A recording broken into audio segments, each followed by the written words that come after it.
Pemirsa, hak aborsi akhirnya menjadi salah satu isu yang menentukan dalam sejumlah pilkada di Amerika Serikat pada 7 November. Sejak pembatalan jaminan federal atas hak melakukan aborsi pada Juni 2022, larangan aborsi yang bermunculan di penjuru Amerika tidak hanya berdampak pada pasien perempuan, tapi juga banyak tenaga medis. Selengkapnya dilaporkan tim VOA dari Washington DC. Kylie Cooper adalah seorang dokter ahli kandungan yang baru pindah ke negara bagian Minnesota. It's always hard moving to a new place. It takes some time, to settle in. Tadinya ia berpraktek di Idaho, negara bagian yang akhirnya melarang aborsi setelah Mahkamah Agung AS membatalkan putusan Roe melawan Wade pertengahan 2022 yang lama menjamin perlindungan federal bagi hak melakukan aborsi. Larangan di Idaho termasuk ketat, mengancam denda mulai $20.000 atau penjara hingga 5 tahun bagi tenaga medis yang melakukan aborsi, bahkan bila kandungan membahayakan nyawa sang ibu. I truly felt like going to prison was a possibility. Setelah seorang pasien mengalami komplikasi kehamilan serius, keluarga Cooper pun mengambil keputusan sulit.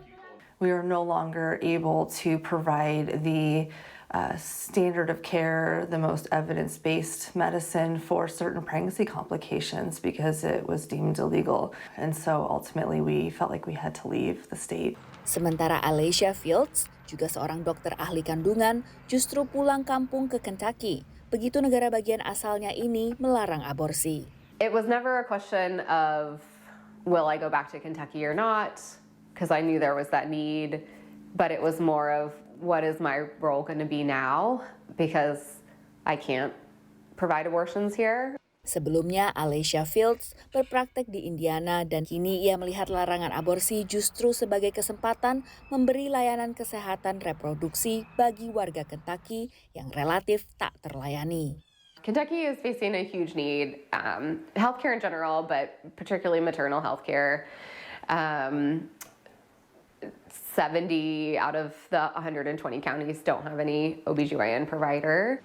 Menurut Alicia, kehadirannya membuka mata banyak pasien akan adanya beragam opsi kontrasepsi.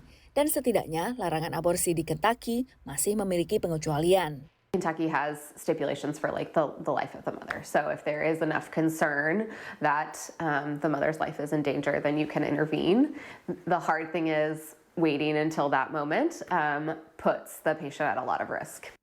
Baik di Idaho maupun Kentucky, larangan aborsi tak membuat pengguguran kandungan sama sekali berhenti karena pasien akhirnya mencari perawatan ke negara bagian lain yang memperbolehkan aborsi.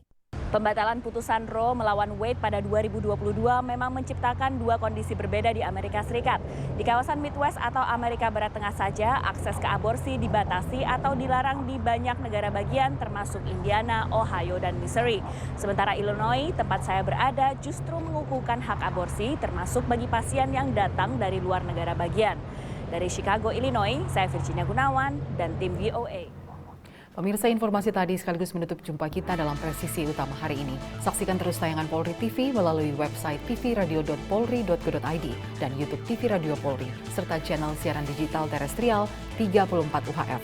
Saya Lydia Arutinsulu, terima kasih atas perhatian Anda. Selamat malam, salam presisi.